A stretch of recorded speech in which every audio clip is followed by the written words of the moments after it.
But look at Toronto. I showed you the illegal march through the streets last week.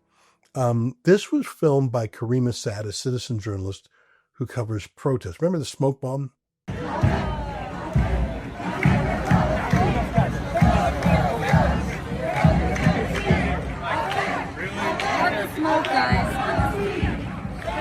Yeah, that's the kind of place where probably not in downtown Toronto, but in Mississauga, you're quite likely to see terrorist flags there. Anyways, police let these things go all the time. I mean, that's what's so astonishing. You go to these protests and all sorts of, it's like a little mini crime wave. Police do nothing.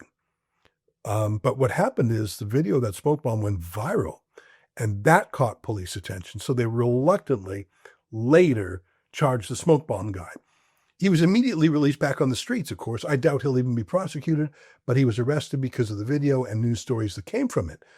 Those news stories temporarily embarrassed the police in the city, who are usually far beyond embarrassment. Anyways, Karima's on the streets a lot, and she saw this. Take a look at this ambulance being blocked.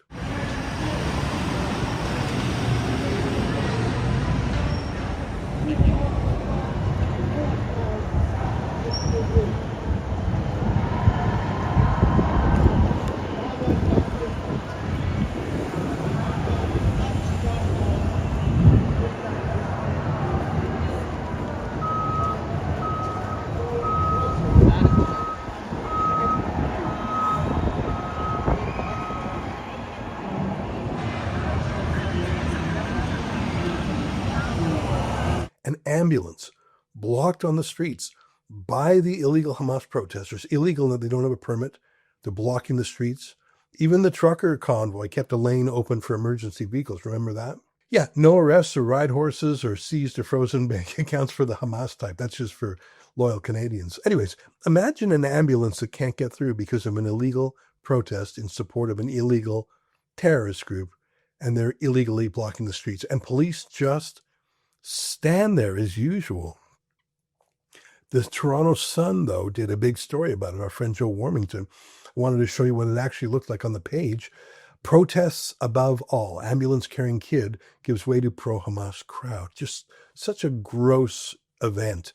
And thank goodness Karima there was to record it and that Joe wrote about it.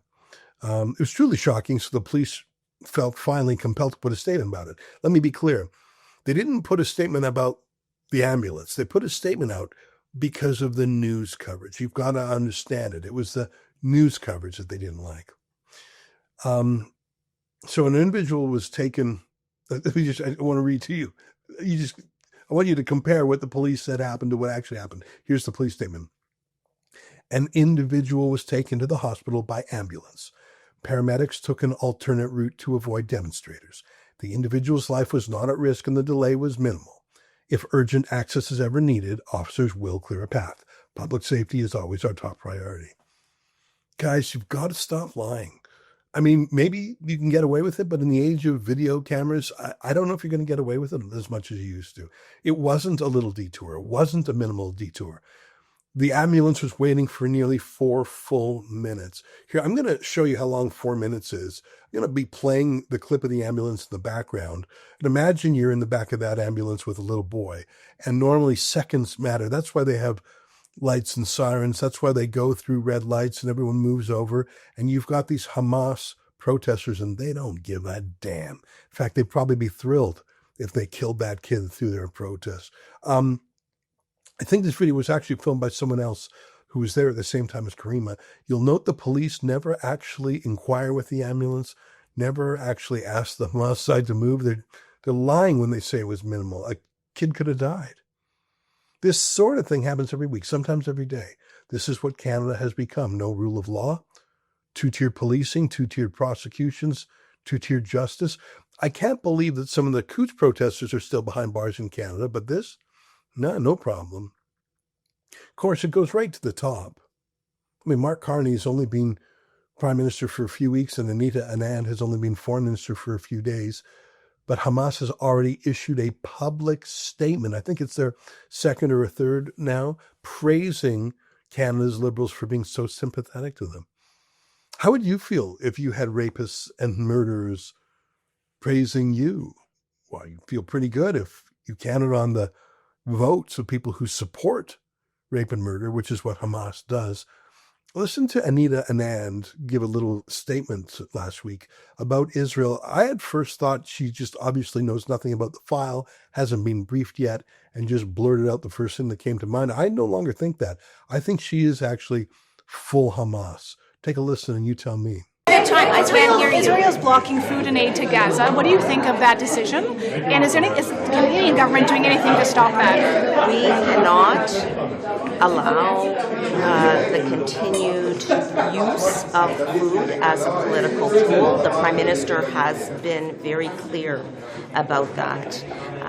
Over 50,000 people have died as a result of the aggression caused against the Palestinian and the Gazan people in Palestine. And using food as a political tool is simply unacceptable. And we need to continue to work towards a ceasefire. We need to ensure that we have a two-state solution, and Canada will continue to maintain that position. So, of course, some of the blame goes right to the top, but the Toronto police, they actually report to the city, and they have a chain of command themselves, but they're corroded from within. Here are a couple of Toronto police cops on a Toronto police podcast. It's all official. And they're talking about how the Hamas attack on October 7th, 2023 against Israel had bonus side effects. It caused more people to look into Islam and therefore to possibly convert. Remember that? It's funny you say this because, through social media, a lot of people after October 7th started learning about Islam. They did, yeah. And they said, okay, what is it with the religion that why is it so hated? Yeah. You know what I mean? Why are they being attacked all the time? So people say, you know what, let me learn about Islam. And there have been a lot of reverts through this whole process. I couldn't imagine, I guess when you're on social media, most of the feeds come through you. Once you see one, it just keeps coming. But the amount of people that are reverting to Islam is unbelievable, and they're just I guess through education, right? They're actually educating themselves and saying, what is it that Muslims are being targeted, and why are they being targeted? Let me learn about this religion. What are these accusations that they're saying about Islam, and let me learn about it myself and figure out, hey, is it actually true or not? Yeah, so that's Canada. That's your Toronto police. Are you surprised that they put Hamas protests ahead of getting an 8-year-old boy to the hospital? I see the UK starting to fight back a little bit. I can feel it out there. I can see it a little bit in the polls. I can see Ireland starting to fight back a fair bit too. Hey, when's that fight back gonna finally come to Canada? Stay with us for more. Oh, hi, it's Ezra Levant here in Toronto with an important message because we need your help. Independent journalism in Canada is under attack. Government censors, big tech deplatformers, and the dying legacy media are all working together to maintain exclusive control on the information you receive. They don't want you to hear other voices like ours, and they really don't want you to be informed and to think for yourself. That's why the work we do here at Rebel News is so important. Our on-the-ground reporting, independent news shows, and special content you won't find anywhere else. It's all designed to give you trustworthy information and alternative viewpoints so you can decide for yourself. We don't get government money, and we are not owned by some big global conglomerate.